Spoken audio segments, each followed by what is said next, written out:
Good morning, ladies and gentlemen, welcome to all of you who have joined us from India. I would also say good afternoon to all of you who have joined us from the Asian countries.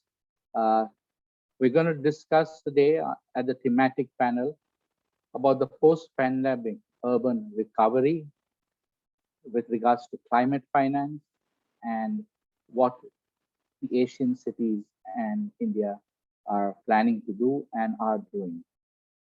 You already have had a brief introduction to Mumbai First and CityNet. We have a very eminent panel of very learned individuals who are going to share their knowledge and experience with us this morning and afternoon, as I said. And I would like to straight away get to business. And I would like to take this opportunity to introduce Ms. Shloka Nath, who's the Executive Director of India Climate Collaborative. She also leads the sustainability portfolio at the Tata Trust, focused on the organization's climate, energy, and environment work. Over to you, Shloka, and thank you for joining us this morning.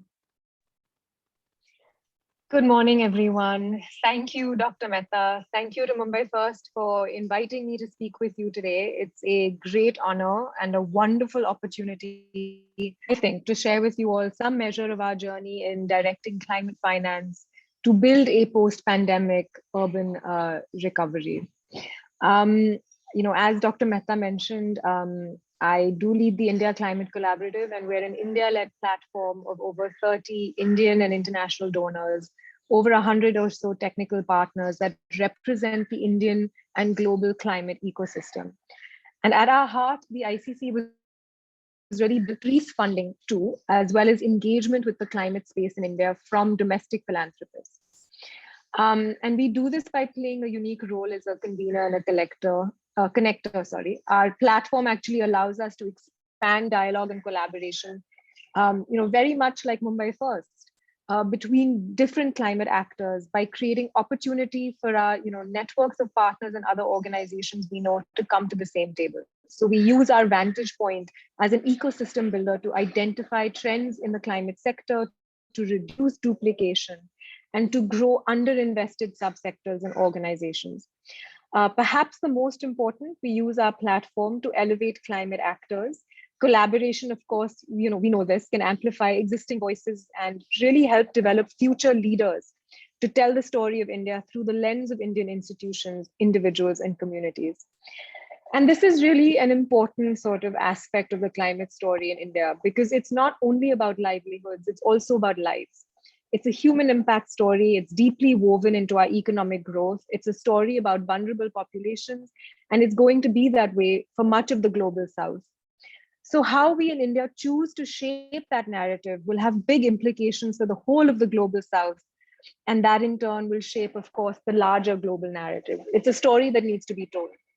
And as we gear up for a post-COVID world, the case for building a more sustainable development pathway is strong. But the Indian economy is facing an existential crisis. It's teetering between business as usual, as well as, of course, a transition or a need to transition to a green economy. And cities, as we know, are the global engines for growth, but they're also on the front lines of the climate crisis. So with more than half the world's population, they consume 2/3 of global energy. They emit more than 70% of global greenhouse gases, and they face disproportionate exposure to a wider range of climate risks. By mid-century, that's by 2050, we're looking at more than 3.3 billion urban residents who could be at risk from severe climate impacts. The COVID-19 pandemic, has brought unprecedented challenges for cities globally. There's no question. Cities have had to bear the brunt of the pandemic with high mortality and infection rates. We've seen staggering economic losses. There have been job losses, especially amongst women and young people. That has led to a devastating increase in poverty and hunger, and that's threatened decades of development gains. The pandemic recovery, however, opens a once in a generation opportunity to build sustainable, inclusive, clean, and green cities that are fit for an imminent, unprecedented wave of urban growth. So, how we design, for instance, power generation or transport and buildings in cities will be decisive in getting on track to achieve the Paris Agreement and the Sustainable Development Goals. The science tells us that in order to prevent the worst impacts of climate change, we have to limit warming to 1.5 degrees Celsius above pre-industrial levels. The most recent IPCC report has shown how the target has become nearly impossible in the near term.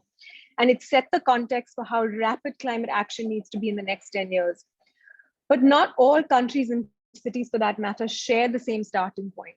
As developed countries have poured trillions of dollars into their recovery packages, developing countries continue to battle the pandemic and its social and economic consequences. But with extraordinary challenges come extraordinary opportunities. The International Finance Corporation estimates there is a $29 trillion climate investment opportunity to 2030 in emerging market cities in 6 sectors alone. And those 6 sectors are waste, climate smart water, renewable energy, electric vehicles, public transport, and green buildings. And cities, of course, are motivated to act. To date, over 6,000 cities participating in the Global Covenant of Mayors and representing 20% of urban residents globally have started to develop climate action plans. Our own city, Mumbai, is in the process of developing its climate action plan as we speak. National governments, cities, public and private financial institutions are also increasingly acknowledging the importance of cities to climate action and launching initiatives to address barriers to accessing finance. Despite this momentum, cities continue to face significant headwinds in mobilizing finance for transformational climate action. So many of the barriers to finance include the lack of technical and finance capacity. There's constraints around the control over resources. There are constraints in finding workable funding models. These barriers, as you can imagine, are especially prevalent in developing economies like Asian cities. So the COVID-19 pandemic, added further financing strain to cities. The disruption continues to make planning for the future difficult. While cities are spending more on social protection to address the health crisis, many cities have lost local revenue sources due to the accompanying economic crisis. So this decline in revenue further constrains the abilities of cities to provide essential infrastructure and services like mobility or sanitation and housing. The COVID-19 recovery efforts run the risk of locking in greenhouse gas emissions and human vulnerability pathways. Due to the pandemic, cities are either relying more on intergovernmental fiscal transfers, especially stimulus spending, or they're at risk of making cuts and facing difficult choices and trade-offs, including forestalling climate change action. This is especially the case in rapidly urbanizing cities in South Asia. In these cities, there is a real risk of high greenhouse gas emissions and human vulnerability pathways becoming locked in if long-term development and climate considerations are not integrated into recovery efforts in the start. So the ability of cities to meet their climate action ambitions is therefore at a critical juncture, and it requires partnership with national governments, international organizations, civil society, and the private sector. So what can we do about it? Let me take you through a couple of examples of how we at the ICC are thinking about building resilience at the urban level through the lens of our own city, Mumbai. Firstly, we're working on developing a climate risk atlas for India. It's a tool to help us better predict climate risks and create the right risk management strategies. I'll use a small example to illustrate why this is important. The Arabian Sea, of course, is warming really fast, which is why we're seeing more cyclones on the western coast of India, like Nisarga in 2020 and Taukte earlier this year. On the other hand, the Bay of Bengal has historically had high sea temperatures. So cyclones are more common along India's eastern states like Orissa and West Bengal. And those states have developed adaptations to cyclones like building storm shelters and early warning systems, which helps, of course, reduce the loss of lives in the face of highly destructive storms. So having the right kind of data about climate risks is really important in building urban resilience. Coming back to our work on the Climate Risk Atlas, the District Compendium, a section of the larger risk atlas that is being funded by the ICC, is really going to be a sector-wise vulnerability assessment for Indian districts, and it will cover critical risks and vulnerabilities, including extreme weather events, coasts, urban heat stress, water stress, crop loss, vector-borne diseases, and biodiversity collapse. We're launching this tool, later this year at the COP, and our early data has shown that Mumbai is highly vulnerable to climate risk, meaning that comprehensive risk assessments and preparedness plans will be indispensable to sustainable and resilient long-term planning. We're also deeply aware of the importance of restoring degraded ecosystems and engaging with the decade of ecosystem restoration through the lens of community-driven nature-based solutions is really important. Nature-based solutions are incredible because of their ability to manifest co-benefits, both for biodiversity and human well-being, which is, of course, the most appropriate type of climate intervention in the Indian context because of our many development deficits. Since the knowledge around nature-based solutions is still at a very nascent stage in India, we're developing a first of its kind knowledge product on nature-based solutions that's aimed at closing knowledge and finance gaps, especially for land-based nature-based solutions.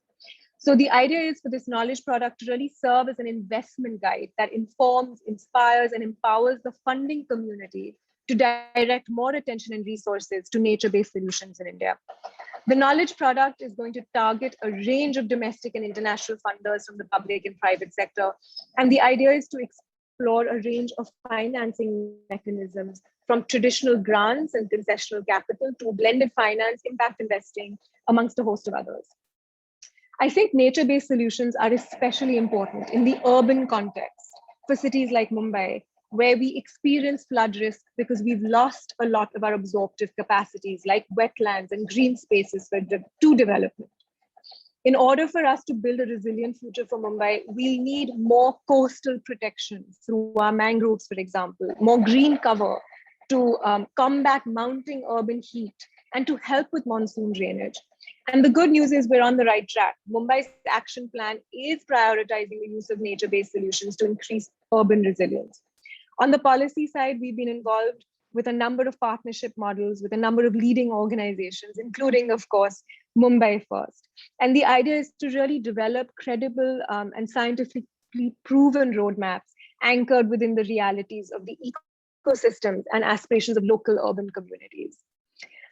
So our experience, I think, finally also points us towards the need to strengthen processes that respond to systemic challenges, whether it's tenure rights of local communities, again, within urban contexts. And when I say tenure rights, I refer to right to land or land records, the need to improve local governance for restoration, the need to sort of really push forward the interests of vulnerable people for whom, urban landscapes are crucial for their survival.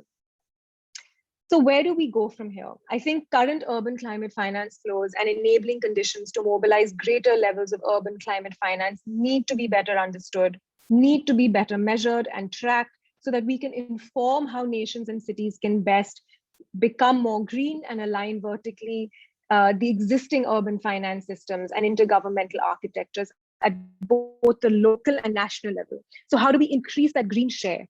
We also need to mobilize new urban climate finance at the city level, including through conditional intergovernmental transfers, our own source revenues. And we need to involve private markets and urban households to increase that pie. And finally, we need to increase, climate smart impacts by strengthening urban and capital investment planning systems with green regulations and design standards. We have to, promote compact spatial forms, and we have to integrate dynamic greenhouse gas measurements and pricing carbon into investment planning decisions. Again, all of this will help increase the impact. To achieve the goals of the Paris Agreement and the Sustainable Development Goals, cities need to take action, but most importantly, so do their partners. National governments, subnational governments, and international public finance institutions, civil society in the private sector, all have critical roles to play in mobilizing urban climate finance. These actors do need to come together. They do need to step up collaboration to create the enabling conditions to mobilize urban climate finance at scale, as well as develop creative, workable solutions that are tailored to each city context. Things like impact fees or fiscal transfers or blended finance instruments or other tools.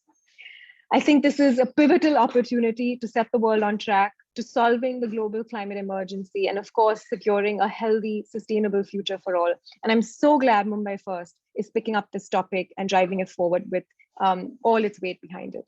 Thank you so much again for inviting me today. Thank you, Shloka. Thank you very much for a very enlightening presentation. It was truly very informative to understand to what level of crisis we are going to face if we don't do something about it. And what came out loud and clear is that it's not just the government, it's not just the state government or the central government, it's not just the civil society, but it's the responsibility, as you rightly mentioned, of each and every human being to see that we work towards adaptation, mitigation, and provide the necessary financing to deal with this climate change and to reverse as much as we can to see that we have a more sustainable, happy living. Thank you once again, Shloka, for an excellent presentation. Unfortunately, we don't have any questions right now, but if we do, we will definitely get back to you and maybe get the answers from you and send it across to the participants who have these questions. But nevertheless, once again, on behalf of CityNet and Mumbai First, thank you for sparing your valuable morning to be with us. Once again, thank you. Ladies and gentlemen, it's now time to move on to our next panelist, that is Dr. Rakesh Kumar, who is the former director of CSIR and NERI, and now also is based in CSIR Delhi. Dr. Rakesh Kumar and Mumbai First go back many years, and we have been instrumental in organizing many roundtables, workshops, and panel discussions around climate change. And one very important conference that we had was in February 2019, where along with European Union, the World Bank, and the government of Maharashtra, including NERI, and many other stakeholders, we spoke about the climate crisis.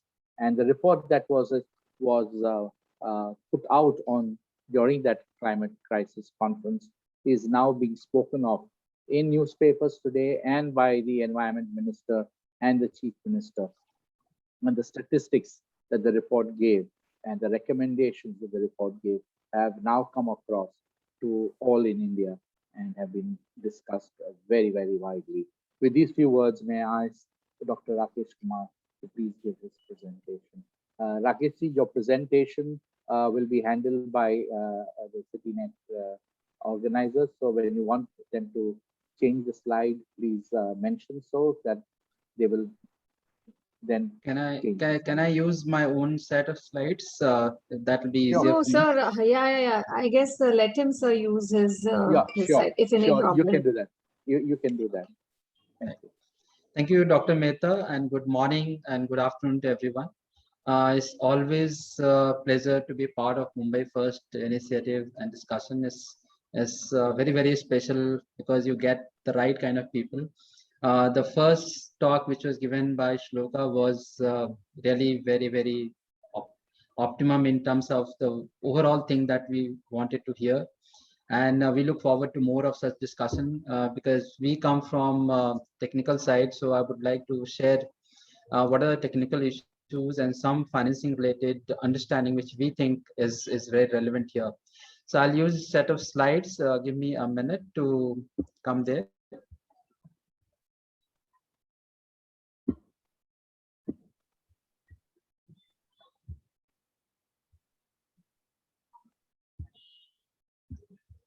Can you all see my slides? Okay, so the main thing that I wanted to cover was that how things are looking for Mumbai Metropolitan region, and particularly when we talk about Mumbai and Mumbai Metropolitan region in the context of climate change that we are talking about. So this is something which we have discussed many times. Our city is providing opportunities, or actually they're creating crisis for all of us because we have very high density of population. And we have always infrastructure which is on the brink of collapse most of the time in many cities. So when we look at these basic questions, do we have environmental crisis, and if it is so, what kind? What is the nature and extent of urban environmental degradation that's happening? What are the underlying causes when we see all of that, which is being witnessed by citizens? And what are the options which are existing to improve urban environmental health? We can't be pessimistic all the time saying things can't possibly improve. But yes, it is important to know how we can improve, and how do we choose those implementation options, and who should decide. So Mumbai first being one of the catalysts in making all these conversation, makes every partners to come together and then discuss how do we go ahead in this case. What is interesting here to see is that most of the growth rate of population in urban areas, you can see it India, Africa, and part of Southeast Asia. So anywhere between 1 to 3% and 3 to 5% growth rate is happening in all of these cities, especially in the context of India. So when we look at Africa and Asia's population together, 90% of the population is rural population. However, we have big mega cities. So in India alone, we have 7 cities which have got population which are more than 10 million, 2 cities which are 5 to 10 million, and there are 62 cities which will very fast crossing and going to the bigger one category very soon. So we need to now worry about urban and rural population together while we are dealing with this population. As we all know, cities are home to half the world's 7 billion people, and actually is growing very rapidly. It also provides 3/4 of global economic output. What is important here is to understand that cities actually drive most of the economic activity of any nation.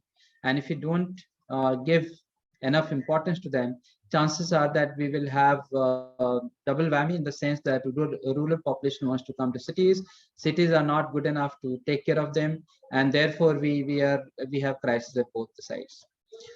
So when we look at all of these problem pressure attributes which are connected to the cities, and it's very typical of Mumbai Metropolitan region, which has got 17 urban local bodies.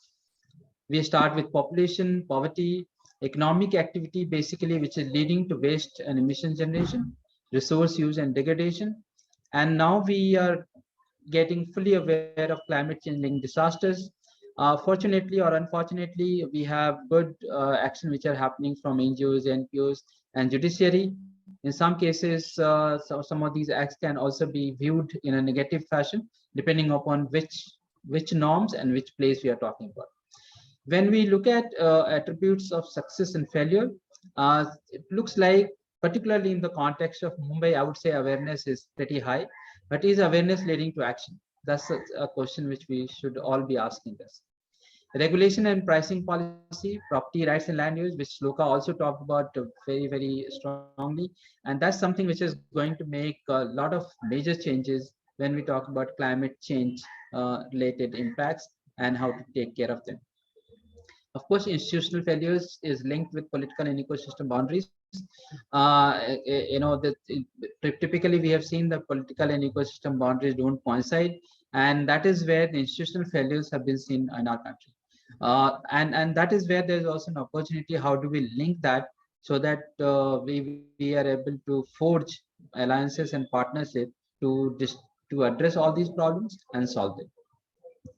So if we look at all of these things together, when we talk in the context of pandemic and after that, whatever is happening with regard to climate change, we have urban flooding, infrastructure damages which happen, ecosystem damages, air, water, and soil degradation, and health. Out of all of these, in terms of awareness, we also find that health-related increased burden which has come up, not only due to pandemic, but also because of many other things which happen simultaneously when we have temperature changes, humidity changes, and the way we use our urban areas in terms of creating housing. And that's where we see the increased health burden which is being witnessed. The other one which is becoming very strongly evident, and I'll like to share some data. So there is a study of IIT Gandhinagar which in 2017, where they looked at and they found out that about 80% of urban areas, so typical urban heat island is something when you see the night temperature doesn't come down.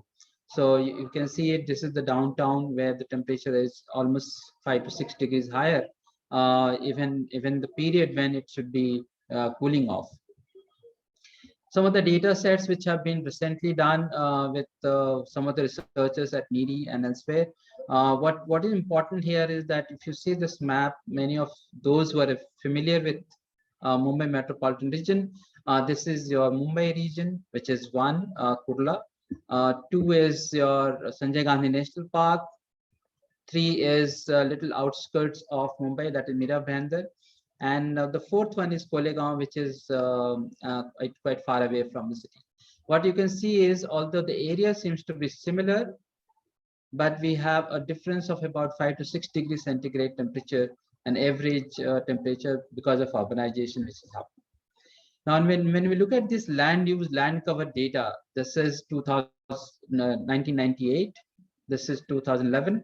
You can see all of that red one is where the built up spaces are getting filled up. So this whole area which used to be green is now all red. Same thing which you can see it here now in 2018.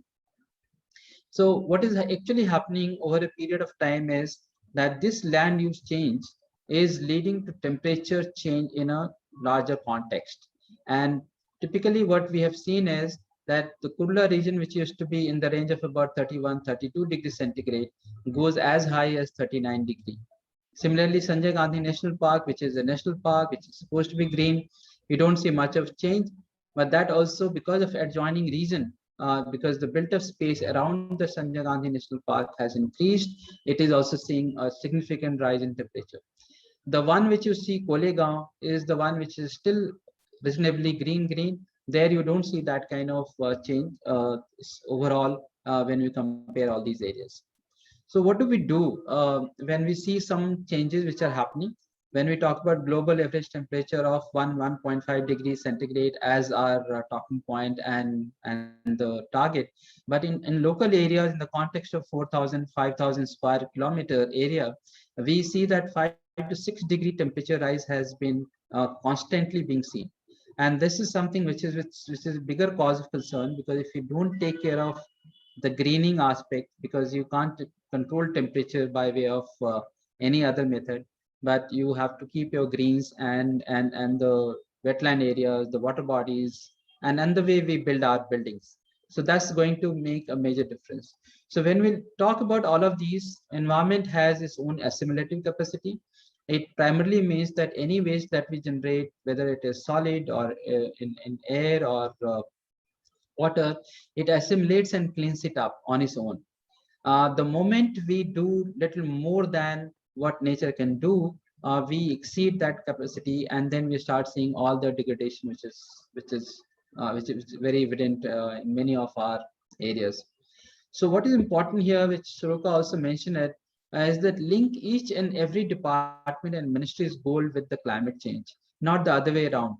What we have seen is that the moment somebody asks any state government or the city that what is that you're doing it for climate change, their normal climate change fund is diverted towards their ministry or their department related expenditure, saying that it is meant for climate change. I think that is something which is going to not really give the benefit for which we have started discussing. We need that every department writes a document which is linked with their action, and therefore what outcome is expected out of them. So when we look at broader territorial perspective of MMR, it is important that all these 17 urban local bodies, they attain economies of scale. So on one hand, we will have Mumbai and Thane, which is fairly good in financing and has enough of its own resources to take care of certain activities. But the moment we go on the other side, we have Ulhasnagar, Badlapur, we have Mira Bhayandar, they have highly resource constrained situation. So if they can't manage, Mumbai also will not be able to manage. So it's important that the whole ecosystem of MMR looks at financing and climate change related parameters together. Unless until we do that, we will actually be failing in most of the target that we set.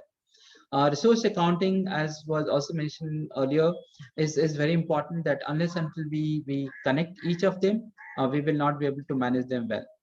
I already said that all these urban local bodies need to be financially self-reliant. Second, very important thing is urban mobility and public transport. In the context of pandemic, people have moved largely to private mode of transport, and that is actually going to kill cities. We have to bring in that confidence back so that people use more and more of public transport. We have to make them more safer, and there are technologies and processes which can actually make it safer, so that we can bring our public transport at par with any other good mobility based cities which are there in other parts of the world. And of course, while we will do it, we will be able to match this assembly capacity with the carrying capacity. Just to give in some examples, these are some of the issues, and these are some of the solutions on the right hand side. So when we talk about traffic jams and vehicular population, we need intelligent transportation systems and mass rapid transit system together. When we talk about urban heat island effect, we need to have less vehicles on the road, and people should start work from home as far as possible, which we have been able to see it in our case. And as was said, when we talk about housing and related land use, we need to have green buildings, use of renewables. And only when we do all of these things together, all these heat waves, which was not very common in Mumbai area, can possibly reduce as we go ahead. Something which has been there a problem for MMR for a long time towards sewage infrastructure. We need to spend more time and more intelligent time and effort to make it perfect. Even today, we are dealing with only about 40 to 50% of our sewage which is getting treated, and that's going to the sea. Fortunately, sea has high assimilatory capacity, it has high dilution, but it can't take continuously such high quantity of sewage, and along with all this plastics and floating matter which is going. So the retrofitting of existing sewerage infrastructure requires a different ways to think of it. We cannot continuously go on using deeper sewers, and then its maintenance becomes a bigger issue. Why can't we think of shallow sewers which are easy to maintain, easy to create, and then manage them? Similarly, on the solid waste side, we have to do transformative changes. It cannot be one incremental changes that we're trying to do. And these two things, sewage and solid waste in MMR context, is very, very critical for the city to survive.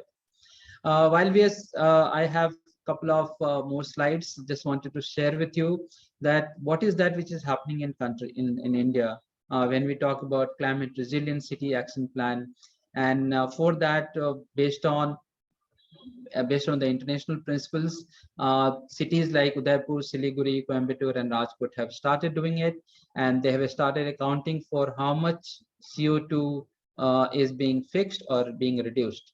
And that's very important, because cities taking pride in doing whatever they have been able to do, and they are setting target for the next year or next 5 years and next 10 years. And that's something which we all have to do for all the 17 urban local bodies in Mumbai region. Similarly, other things which are being done, Asian Cities Climate Change Resilience Network in India. These are 4 examples of Surat, Pune, Kochi, and Ludhiana. People are looking at all of these things together, where the chances are that we are understanding climate change processes, we are understanding climate change related parameters, and therefore funding them in a different ways. Some of the bottlenecks, particularly which is coming up, which Shloka also talked about, when we talk about risk mapping, normally we are using global climate models. And when we use them to bring in them to lower scale, particularly when we talk about thousands of kilometers, square kilometers, if you want to bring it to say 100 square kilometer area or Mumbai or part of Mumbai, we need to do downscaling of these climate models, and there's a lot of work which is required to be done.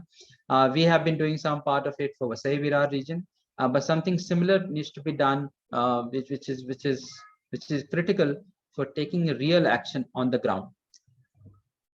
So when we talk about creating all these things for our city, it is also important that we create the similar facility and knowledge base for neighborhoods. And if we do that, chances are that we'll deal our area also very well. So tailoring of early warning system to meet the needs of vulnerable people is very important, which is to the scale. Mapping of sitting services and access to amenities, Mumbai has done to larger extent, but still it needs to be updated and it needs to be made more robust. Building long-term resilience into infrastructure and planning. The 2019 related work or the conference that was held with Mumbai First, it came out very clearly that all the infrastructure which is next to the coast, at least 100 to 200 meters next to the coast, they need different kind of thinking processes in terms of making them more robust so that they don't suffer due to sea level rise and the storms which will be very, very common in Mumbai region. And while we are doing it, we need to also include everyone who's there in the city, whether they are poor, they are from Koli community, they are urban services people, or normal residents which are there. So what is really required in terms of financing needs when we talk about climate change related parameters? That grant-based financing without adequate operation maintenance planning has actually not worked. And therefore, when we're looking at financing, we need to be looking at operation and maintenance and its upkeep, at least for next 10 years. Otherwise, most of this infrastructure which got created are actually languishing and it's not able to do the job for which it was created. Similarly, government funds should primarily be for establishing, but for its upkeep, public and private financing needs to come.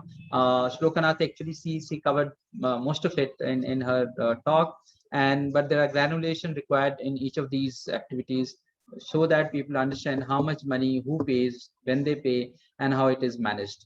So financing structure must be looking at long-term stability for sewage treatment plants, urban mobility, and when we talk about urban mobility or STPs or for better air quality, many times bureaucratic systems does not allow cross subsidization as a word, but I would call it cross financing, which is basically taking care of each and every component of environment and climate for the city and the city area.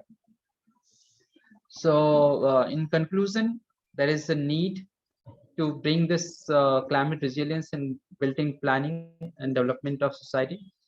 There are various approaches, including circular economies. I'll not go into details, but like using the concept of carrying capacity, green infrastructure development, smart city, which was buzzword in India, we need to relook at their definition again. I would say urgent need to develop early warning system, which Loka also talked about, and also scale down model. And when we're using these modern tools and techniques such as CFT or WAF, actually can help all the decision makers to deal with climate change at micro and meso scales. So when we look at knowledge base, which is coming from ancient architecture and I would say the nature-based solution, which we work quite a bit in this area, can actually solve the problem to a greater extent. I'll stop here. Thank you, Mumbai First, Dr. Neville Mehta, Mr. Nair, Ashwini, for getting me to this event. And I look forward to more such discussion in future. Thank you. Thank you, Dr. Rakesh Kumar. I would request you to stop sharing. Thank you very much for your lovely presentation. What came out was, what we need to do in having intelligent transport, less vehicles and work from home, green buildings, circular economy, sewage treatment, efficient sewage treatment, reduction of CO2 and infrastructure planning in coastal areas, and of course, early warning systems. But finance is the most important thing, and grant-based finance, according to you, is not something that would work. And we need to have finance for operation, maintenance, and upkeep so that the facilities are properly maintained and sustainable over a long period of time. Thank you, Dr. Rakesh Kumar, again, for a very excellent presentation. It was really very informative, and thank you for sparing your valuable time. We will now go on to the next speaker, Dr. Ari Mohammed, who is an alumnus of cohort 12 of Leadership, Environment and Development. He earned his doctoral degree in the Environmental Science program at the University of Indonesia in 2015. In 2016, he worked on the Climate Change Adaptation and Resilience project, which was funded by USA. Welcome to Dr. Ari Mohammed. Very nice to have you on board, and over to you. Okay, thank you, Dr. Mehta. Uh, could you please share my presentation? Okay, thank you. So, next slide, please.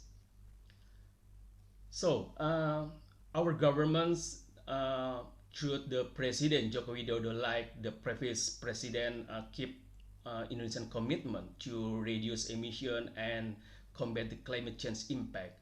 So, we aware that the climate change is one of the most complex, like just mentioned of the previous speakers, multifaceted and severe threats to mankind. The actual response to climate challenges is determined by the ability of each country to adapt or build resilience to climate change while contributing to green gas mitigation effort.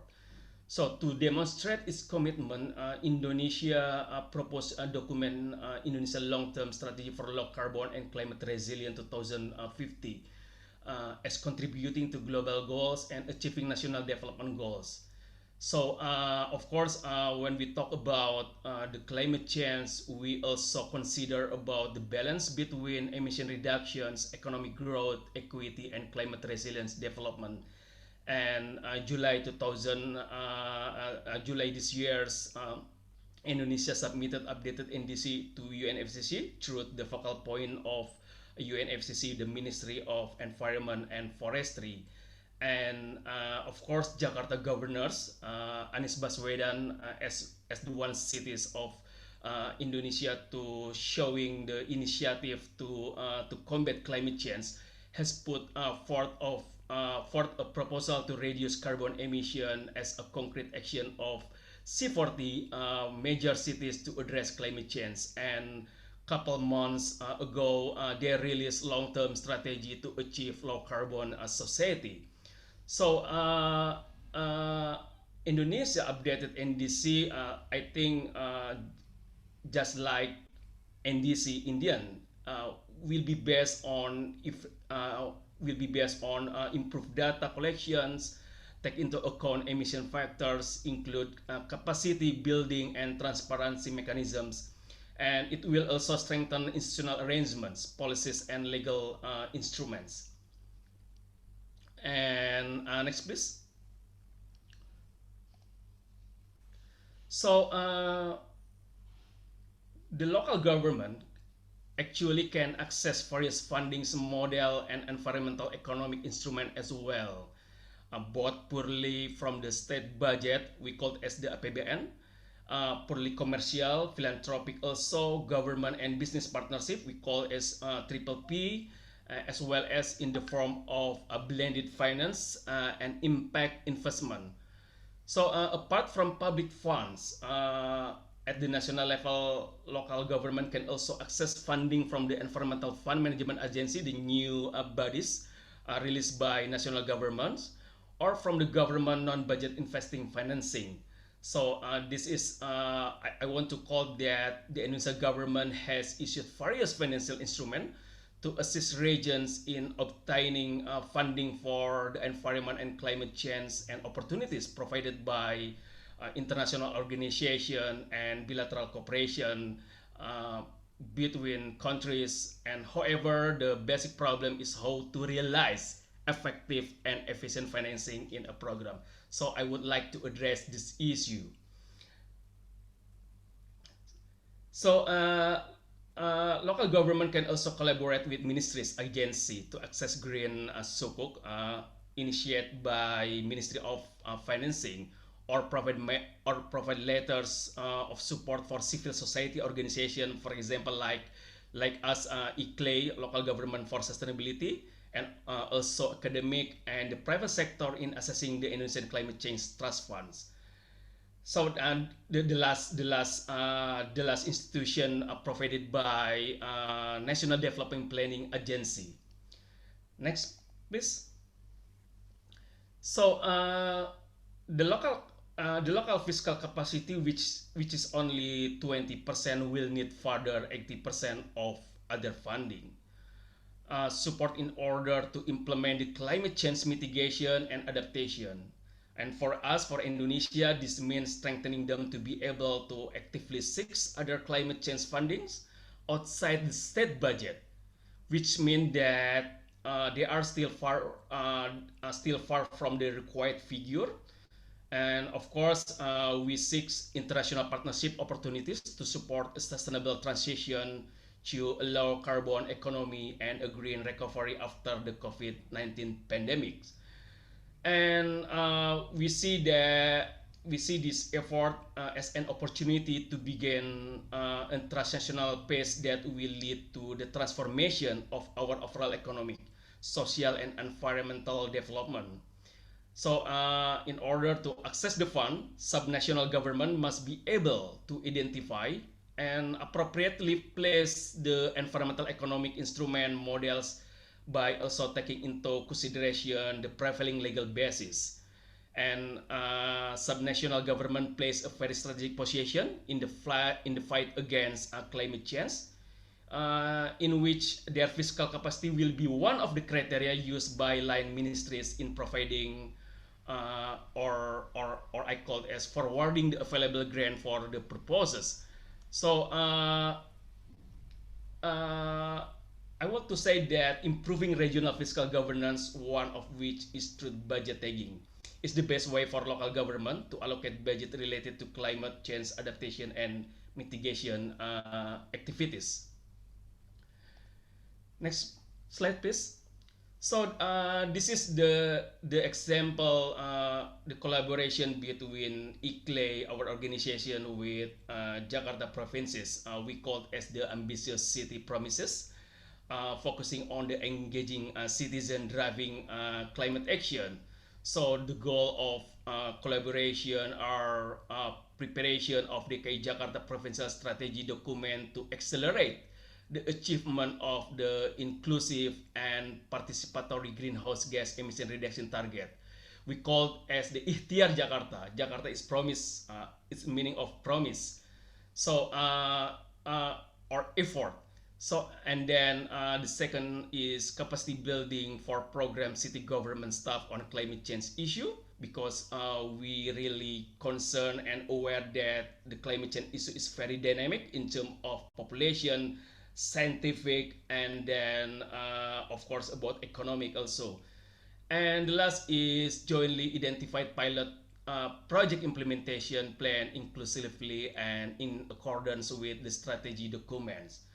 So the collaboration including preparation of the climate profile of the Jakarta provinces using the province using the carbon strategy, carbon climate registry provided by national government, or using CDP, ICLE Unified Reporting System format, and reporting the result to the global levels under municipality associations. So and then the collaboration funded by the German organization, sorry, the German Federal Ministry, BMU, through the International Climate Initiative program, and of course this is the part of the Ambitious City Promises is a part of the Promise of Seoul, was launched at the ICLE World Congress couple years ago, 2015, by the Seoul Metropolitan governments. Next, please. So those are some programs. So first we have the main program called as a document Ikhtiar Jakarta. Like I just mentioned, Ikhtiar Jakarta is mean the promising of Jakarta. So the document contains concrete action from the governments, community, and private group to reduce greenhouse gas emission. and it means that the role of us is supporting DKI Jakarta to reduce greenhouse gas emission by 13%, 30% in 2030.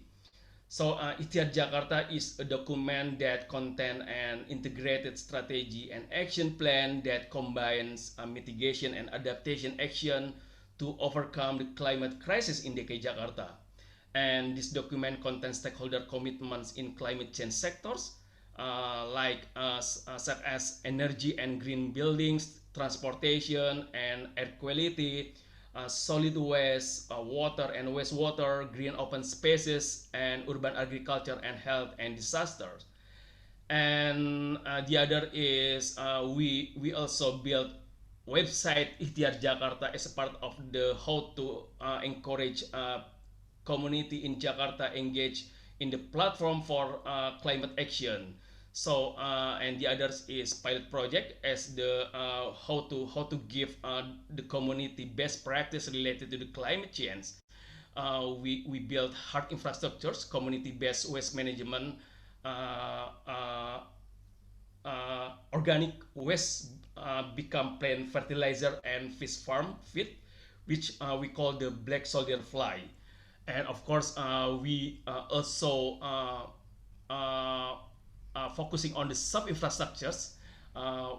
We call as energy ambassadors. We engage elementary school, junior, and senior high school to aware on the energy efficiency and renewable energy. and and the last is it's very interesting. We release interfaith books. uh, those are three matters. First, general handbooks of interfaith perspective on climate change, uh, and perspective from Muslim, from Christianity, from Hindu, Buddha, and Confucianism. And the second is Eco Preaching Handbook on Climate Change, and the last is Eco Host of Worship General Guidebook for Climate Change Management. So many demand from the religions leaders and organization to use this book to make their people aware on the issue. Next slide, please. So regarding financing strategy, uh, of course, based on my previous mention, in reality, the amount of fund needed exceed the capacity or capability of the available budget.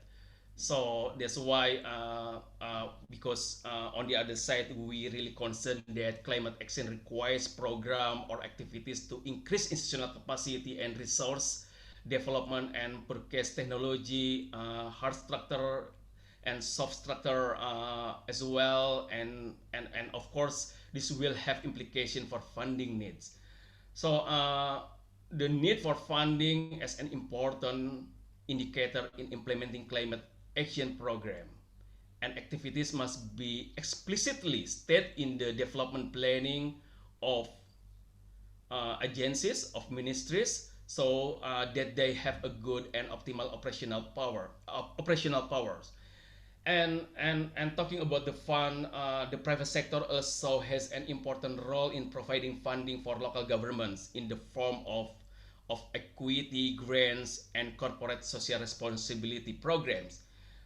In addition to offering funding for activities in the form of feasibility studies or project, many institutions bridge the funding process between local government and investors. For example, the transformative action program mechanism developed by ICLEI can assist local government in increasing the bankability proposal by increasing feasibility to potential investors.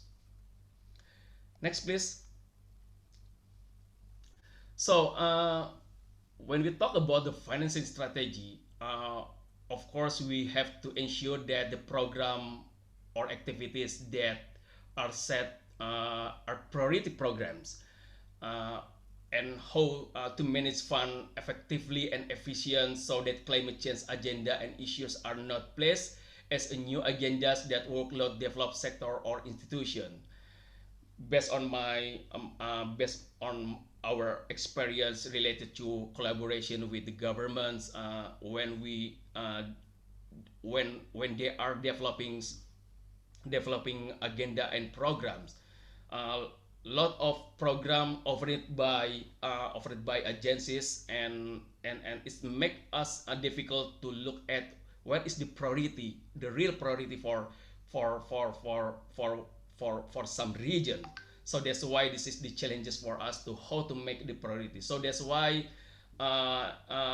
in we have to address on the issue, because in many cases the planning of climate change mitigation and adaptation action are still not supported by scientific based assessment to ensure the need truly appropriate by regional priorities. This has implication for weak justification for assessing available or budgeting funding.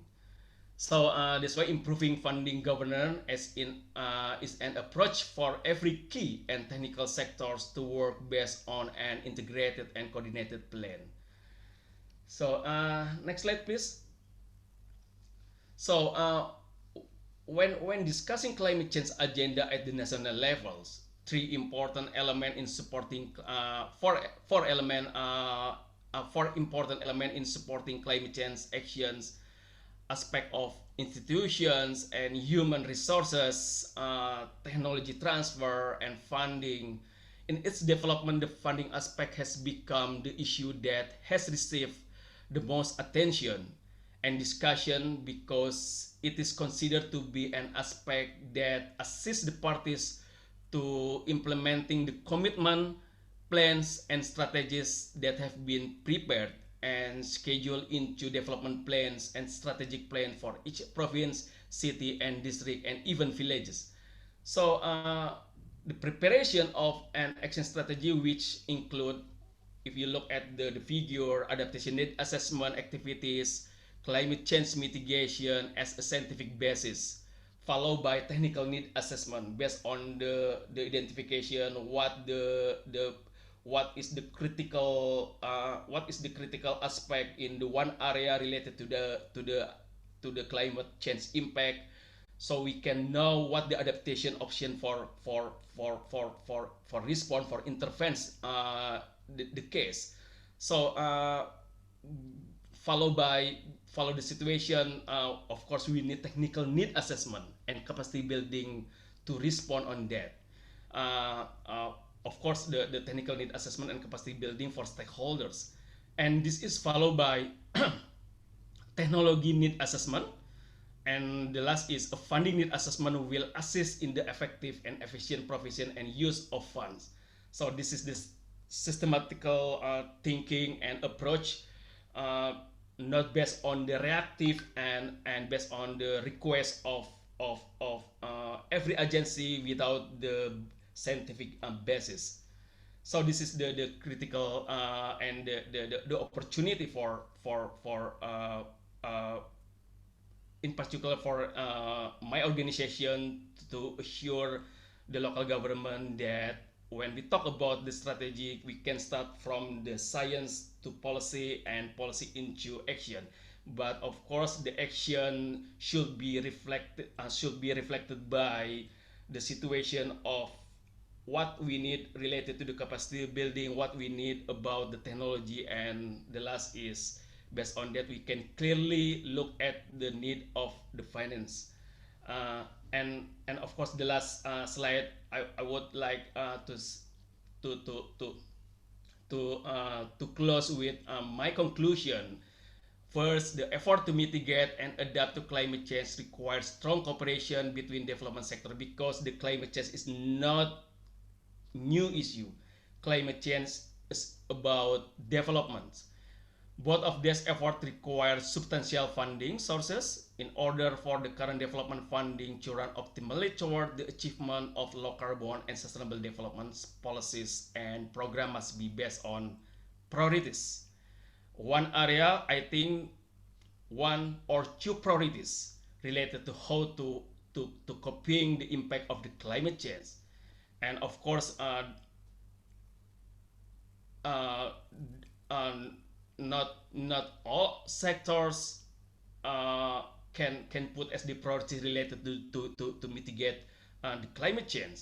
So because we every regions have own character, have own the condition and situation and difference. Every region have difference. So there is no single approach. There is no single solution on that.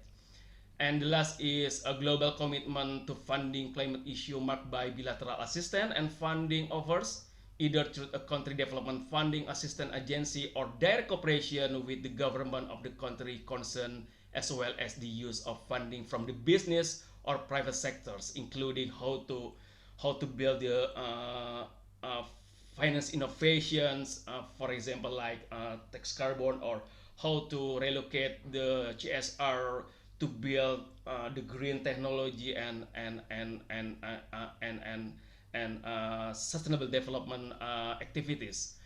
Foreign assistance can also be done through non-government organization, which generally cooperate with national or regional government or directly provide assistance to the community. Thank you. That's all from me. Thank you, Mr. Ari Mohammed. It was a very, very enlightening presentation. What came out very clearly is that once again, you mentioned that it is not a singular problem to be addressed by the government, but it's a problem for everybody to address. We are all involved in the solution process, and the solution process has to be sustainable. You also did mention that what you really, one point that you did mention, which came out quite well, is the interfaith perspective and awareness. That is very, very essential to move with the current times and the current needs, and the faith and the preaching and the faith that we follow also should adapt and mitigate climate change and its issues. So that's very important that you came up. And the next thing that was very importantly brought across by you was one technology is not a solution to every case. Every case has to have a need assessment. Every country, every city, every coastal area has its own needs and may be needing its own technology. So one technology does not suit across the board. So thank you once again for an excellent presentation. And we now move on to our next speaker, Dr. Chu Lee, who is from Beijing. She's the Deputy Chief Science and Technology and International Cooperative Division of the Climate Change Division of the Beijing Municipal Ecology and Environmental Bureau. She has a master's degree of science in major of environmental science at the Peking University. We welcome you, Ms. Lee, and thank you for sparing your valuable afternoon with us. Over to you.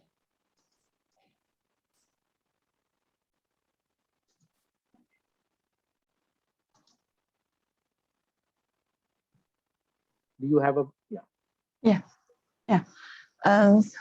I'm sorry, just there's a little problem with my computer. I'm a little delayed with our schedule. Thanks the organizer to invite me to this meeting. It's my honor. Today I will introduce a report that Beijing's experience on emission trading scheme. 3 contains background, practice, and experience. And finally, I will introduce our outlook for this emission trading project. Beijing is the capital of China. Goals of Beijing, there are 4 goals of Beijing: a political, culture, technical innovation, and the international communication center. By 2020, the residents of Beijing is 22 million. It's a large city, and the GDP is $500 billion.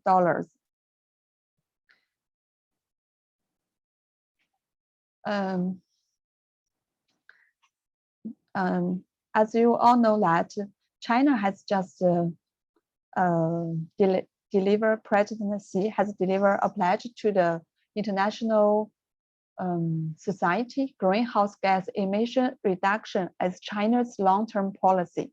China is willing to contribute more to the fight against the climate change, as it aims to bring carbon emission to a peak by 2030 and achieve carbon neutrality by 2060 with more forceful policies and measures. By 2020, Beijing has proposed 13th five-year greenhouse gas reduction targets. The carbon intensity of 2020 should be reduced by 20.5% relative to 2015, and the carbon emission to a peak level by 2020. This target is set by at the end of 2015. Now we review the total emission of Beijing.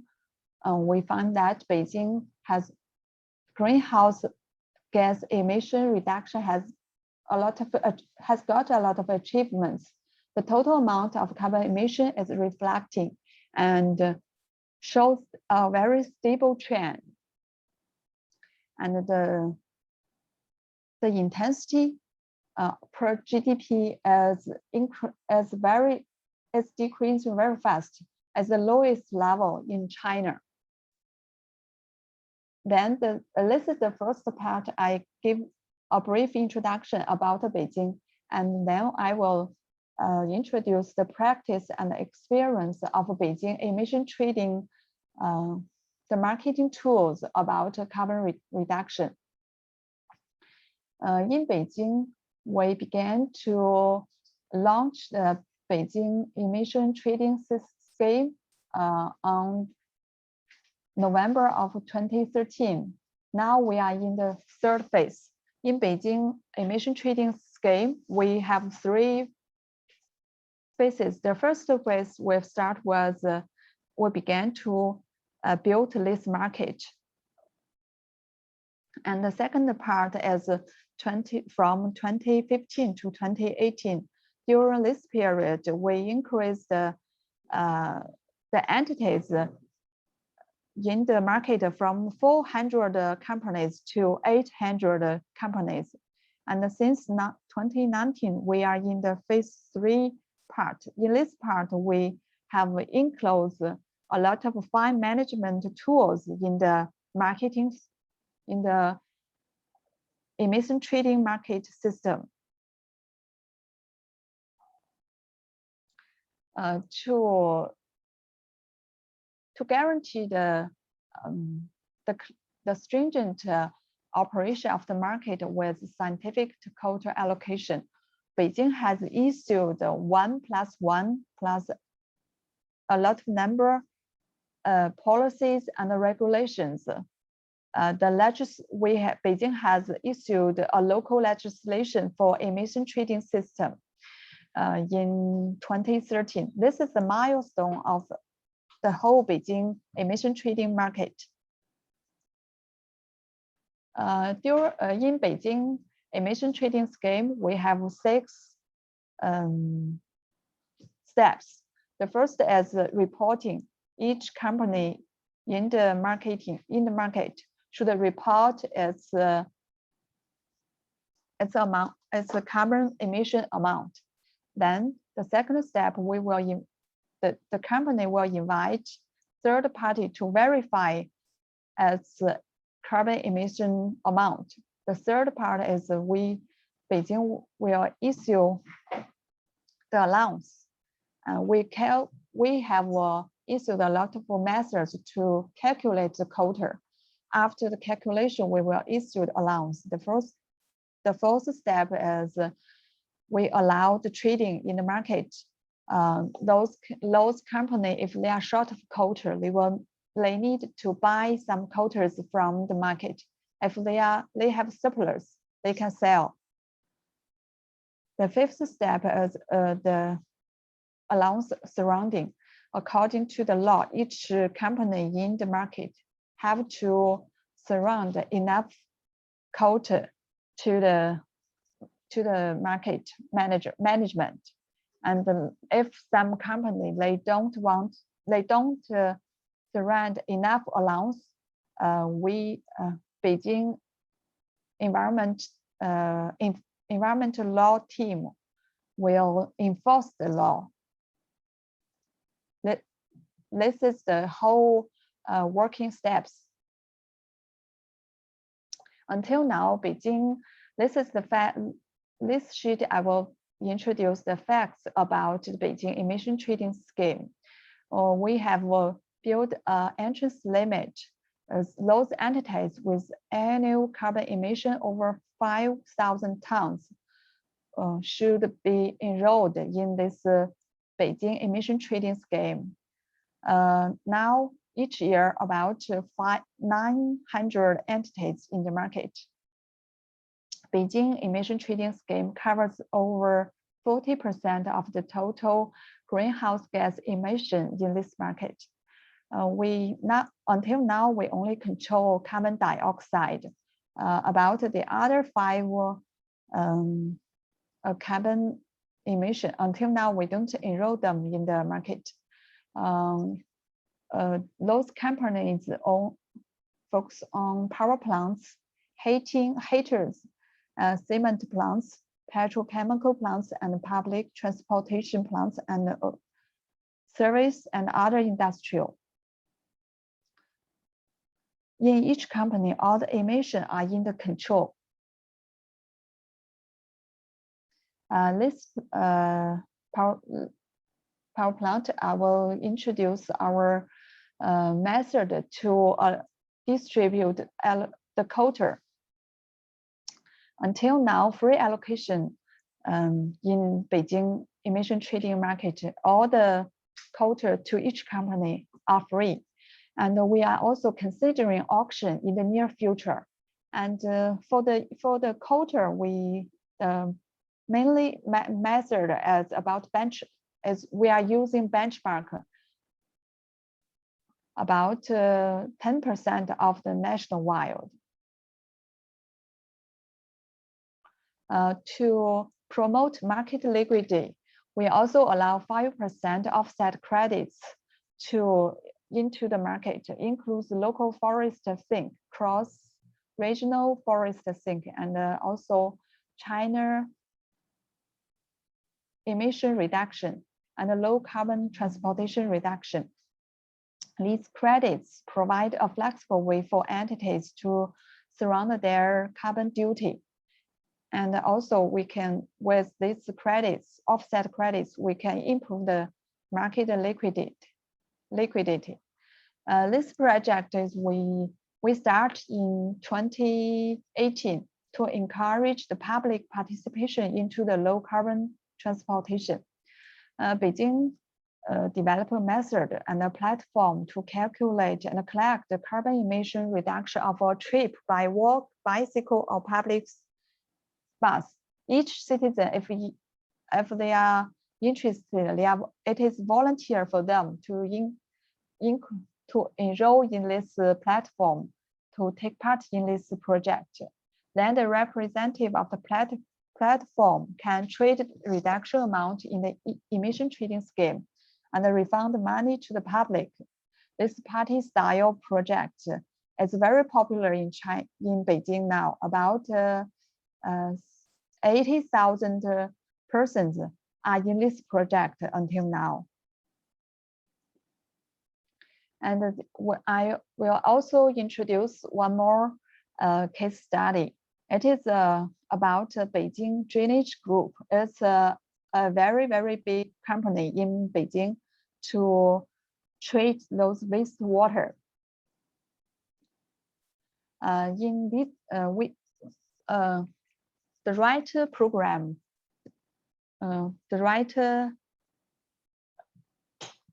program can see that 2017, 2018, and 2019, this company is short of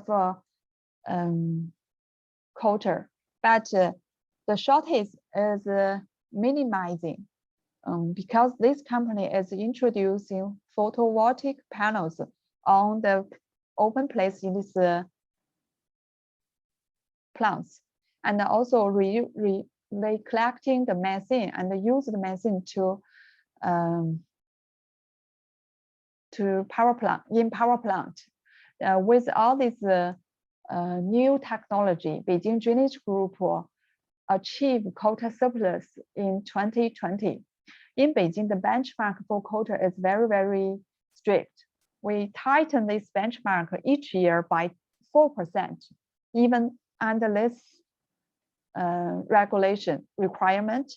This company also realize and achieve quota surplus. It is very difficult, but if a company can introduce new technologies such as solar energy, windmill, and reuse methane for power plant, they can achieve surplus. And this quota is very expensive in Beijing emission trading market.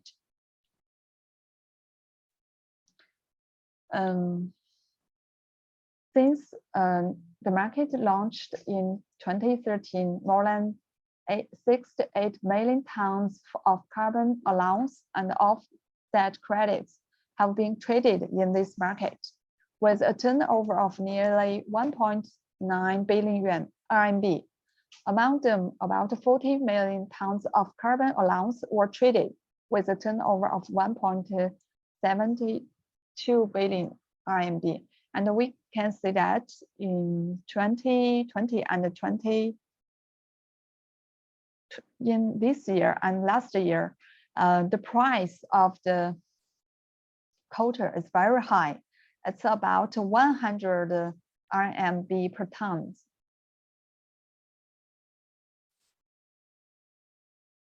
The outlook of Beijing emission trading scheme.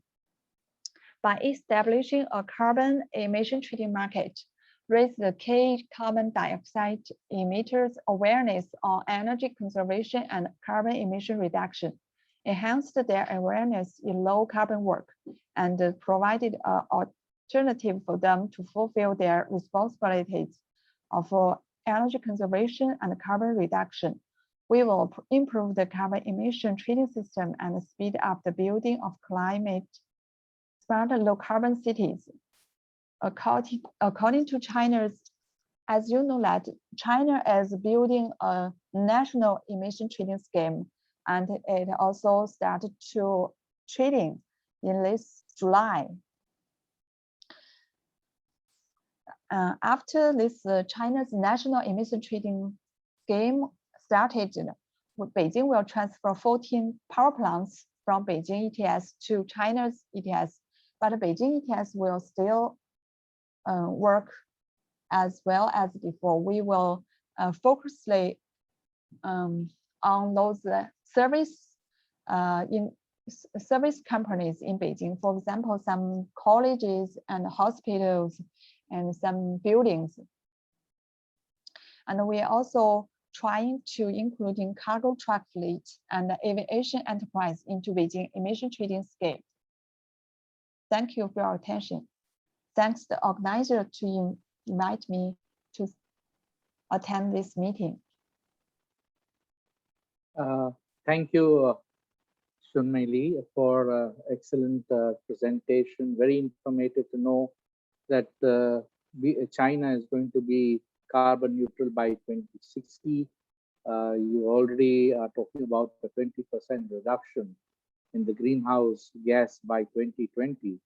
And very interesting that came out was, the carbon marketing management process and policy that you have established. That is very interesting. Would really like to know more about this. Also, the introduction of photovoltaic panels to reuse methane and wastewater is a very good initiative that you have taken up. And also, we would like maybe some more information on your ETS system, that you spoke about, which could be helpful to many other cities across the globe. So once again, thank you for your presentation. It was really very informative, and thank you for sparing your valuable afternoon with us. Ladies and gentlemen, I will now go to some questions that we have received on the chat, and I would request the first question to Ms. Chunmai Lee is, what are some of the challenges faced by Beijing in this emission trading program that other cities like Mumbai can learn from? You spoke about the ETS. What are the challenges that you faced, and what do you think would help cities like Mumbai, Indonesia, like Jakarta, things like that?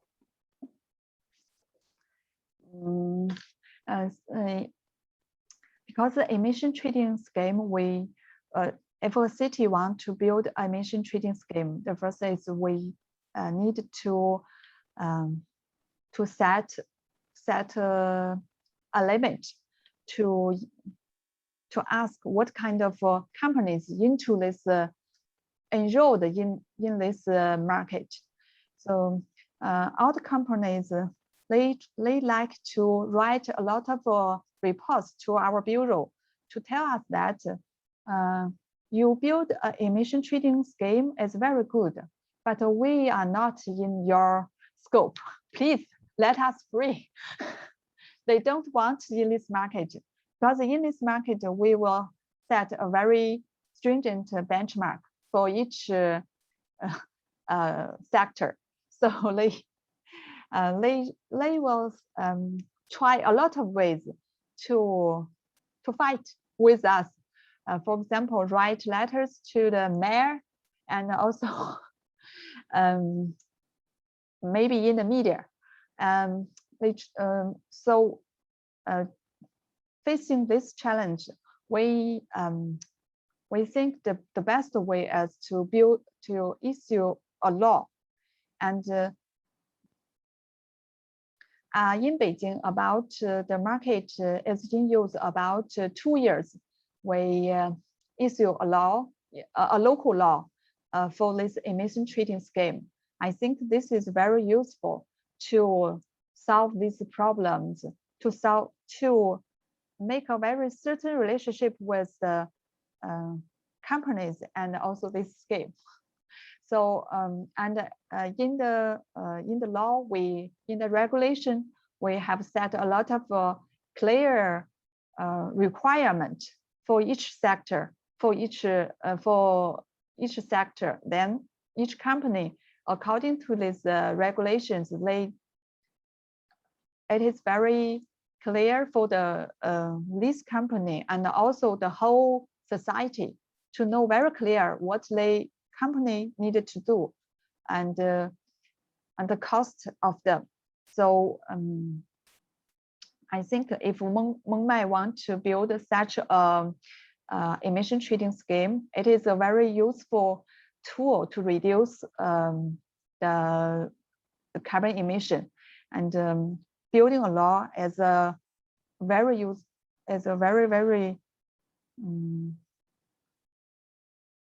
first step for the whole work. Thank you. Thank you very much. Yes, every regulation has its challenges, and I'm sure many people find it uncomfortable, and change makes everybody uncomfortable. One question which comes for Mr. Ari Muhammad is, with regards to data-based planning, what are the existing gaps in the city plans currently with regards to climate finance? Yes, our conversation on data. Yes, this is the challenges for to make a good scientific base, and of course we try to figure out looking for in several institutions, for example in NGO or academia, and because in the one side the government said that the official document should be reversed to the ministry or the key institutions, but based on the situation, they open to all stakeholders when they need data to find out to another agencies, as long as the data said and can access and can open to discuss deeply among stakeholders. So I think this is the critical for Indonesia. But now the Indonesian government has been established one data, one policy, and of course this is in progress and open to for example the Ministry Environment and Forestry has established our national registry system to put all activities related to mitigation and adaptation as well, from communities until the governments put the all information in the system, so the stakeholders including donors can access the information. But of course this is not perfect, because the good data is how we uh, talking about good data, talking about the punctually, when people need data can accept as soon as possible. And when we talk about data related about cost, is it free or no, and related about the understand of people read the data. So this is the challenges for us, for organization, to make a simple language, because when we talk about the decision making process, we have to engage people, to engage public, so the understand of people is the key. So that's why those are the several challenge for if we are talking about data. But yes, we have a limitation related on that, but now we still on the progress how get the data from the all stakeholders put on the national registry system. Yeah. Thank you, Dr. Ali Mohammed. I think what came out was data assimilation and synchronization and data analytics. It plays a very important role in dealing and Yeah. meeting the mitigation targets for the climate change. So data is a very important and integral part of the climate change solution. A very important question comes for Dr. Rakesh Kumar. It is said that, Rakesh ji, that climate change and dealing with climate change is not an individual or a government issue. It's an issue for everybody across the state, across all lines, across all religions, across all castes, across every person, every human being, corporate or individual or the government is to be a part of the solution. So, what do you feel? Mobilization and importance of the PPP models in cities is crucial for climate finance. Are there policies in place for this already? I mean, and how important it is to have these PPP models, which bring people together, whether it's advocacy, awareness, or as you said, just advocacy, awareness is not enough. It has to get down to the action mode. Dr. Mehta, the PPP by the current definition actually does not involve public. So the public representative in this case become government bureaucrats who work with the private sector, and then they do the project. So I would say if that P which is standing right now as public, if it is defined well and public advocacy group is also part of the decision making, then the decision would probably be adequate and well accepted. You have seen examples of many projects which have probably been done in with a lot of good intention, but didn't succeed. So when we look at rejuvenation projects which have been done for rivers, we haven't seen much of public as part of the conversation. They talk outside, but they're not inside of that group. So that is one which I thought is very important. And the second one is when we look at overall picture. Sometimes individual projects become the talking point, but we don't look at the whole overall picture. And transport and mobility is one such things. So when we talk about moving numbers, In Mumbai, almost 78 to 82% people used to travel by public transport at one point in time. That was not too far away, too far away in our past. But now it's down to 25-30%. So that itself has created a big gap, and it's going to be difficult for retrofitting city in the future. So that's where the public transport has to become cheaper, affordable in a way, and comfortable to move around. So these are big picture that is where the PPP has to take public together and discuss. So what comes out, Dr. Kumar, is that the PPP model is the most relevant model and very important in helping and bringing people on the same platform to deal with a common problem. It may affect each one differently, but jointly, it basically affects the whole nation, the whole world, and that everybody needs to come on the same table and contribute in their own might and in their own speciality and with their own technology that is required. So thank you for that. I mean, that comes out very clearly. Ladies and gentlemen, unfortunately, I have many questions, but we do not have the time. We are almost at the closing time, and we have a very important person who we have with us and who has agreed to spend her valuable time and be with us is Isa Tobing, who is the Secretary General of the Jakarta Research Council and the Deputy Secretary General of our co-host CityNet. She has been the Director of the Information Technology and Communications Management Office and Head of the City Environmental Management Division.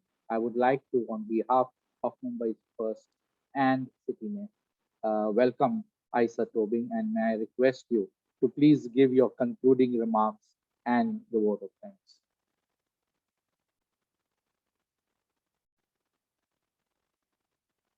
Ms. Isa Tobing.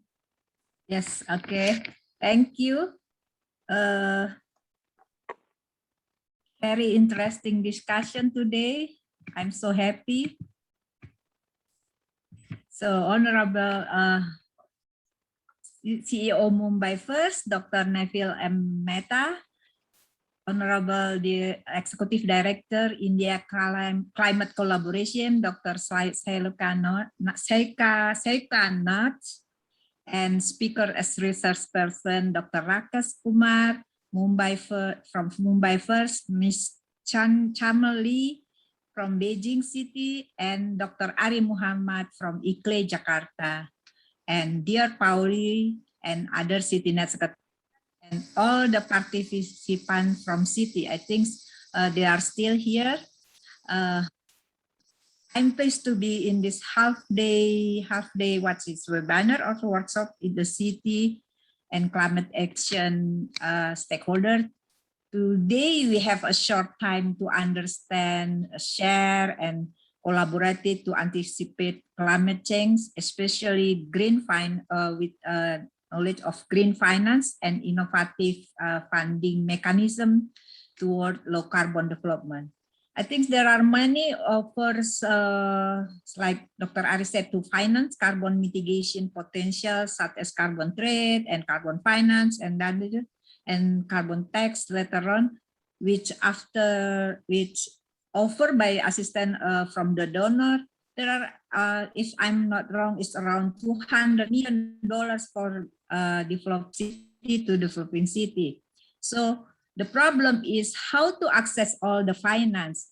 As Dr. Ari said, in this presentation, besides mitigation, adaptation, and technology need assessment, there is also finance needs assessment. We need to improve our capacity, how to access and to get the financial, because climate action needs a lot of money. So that's why we need to more concerned about the finance need assessment. We also visited Mumbai and Beijing and best low carbon development path and showcase we heard from Beijing through that inspire out from other cities.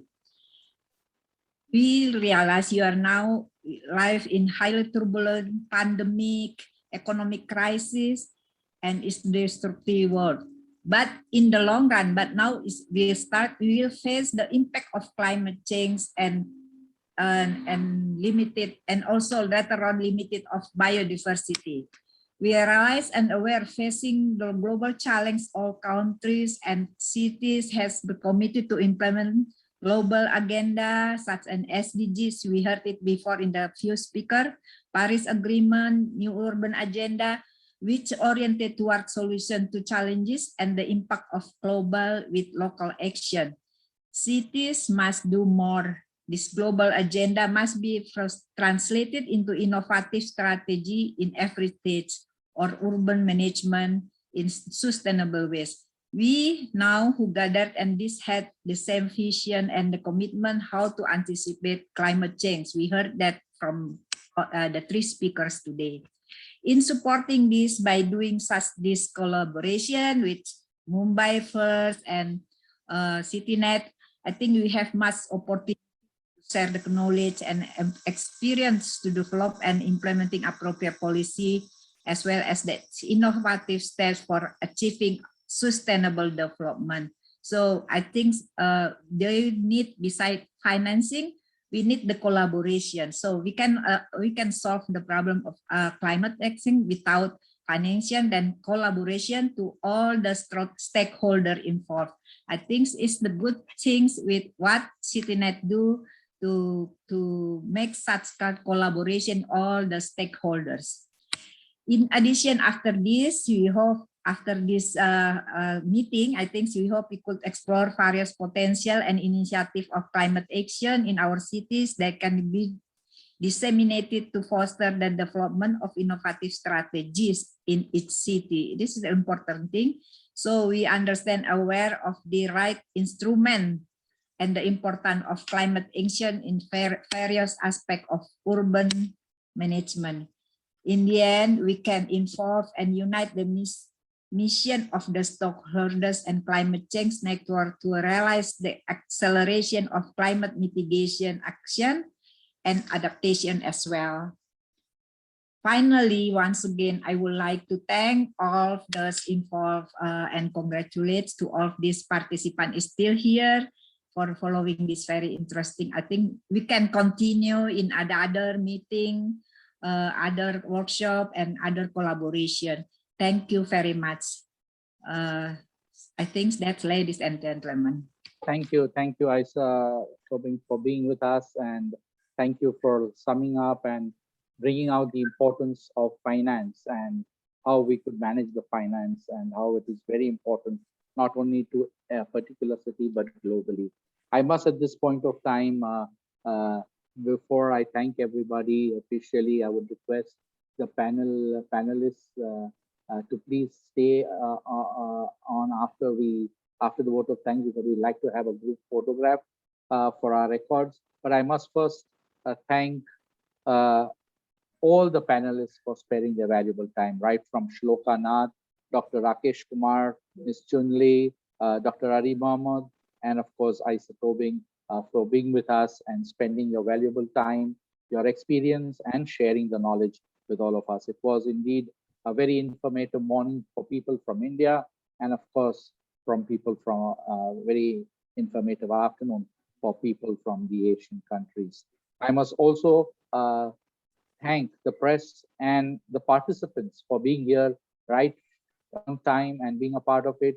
They have sent many questions. Unfortunately, we do not have the time to address all the questions, but we will try and see if we could send the questions to each of the panelists and maybe get their answers and send it across if possible. I must put on record the efforts and involvement of Polly Mora, Senior Program Officer of CityNet. Polly, you have been a great help, and you have been very, very helpful to Mumbai First. And this is almost the third series of our panel discussions, and I'm sure we're going to have more and more interaction with CityNet. Thank you, and please convey our thanks to your team back in Korea. I must also put on record a very important person who has really worked really hard day and night to get this organized, and that is Ashwini Thakur. Ashwini, you need to take a bow. Done an excellent job and great work done. I'm sure you will be relieved that the panel discussion went off so well. Thank you once again, Ashwini, for doing such a great job, and thank all the Mumbai First colleagues who have helped Ashwini to get this, and of course worked very closely with the CityNet team to have this very successful panel discussion. Ladies and gentlemen, as I said, thank you to the participation of all the participants once again, and thank you for being here this morning and this afternoon. It was really very informative and very knowledgeable. God bless you. Stay safe, and thank you once again. May I now request the participants to please be there so that we can take a group photograph. Thank you. The panelists, sorry, panelists, please be there. We take a group photograph.